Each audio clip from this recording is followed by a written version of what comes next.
আবর্জনাযুক্ত মানুষ কাদেরকে বলা হয় জানেন?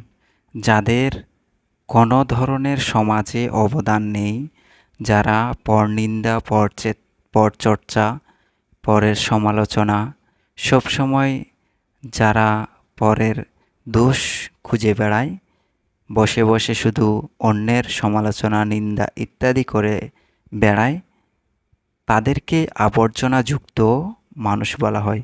কারণ তারা সেই আবর্জনা থেকে উৎপন্ন এবং জন্ম জন্মান্তরে সেই কর্মগুলো করে এসেছে।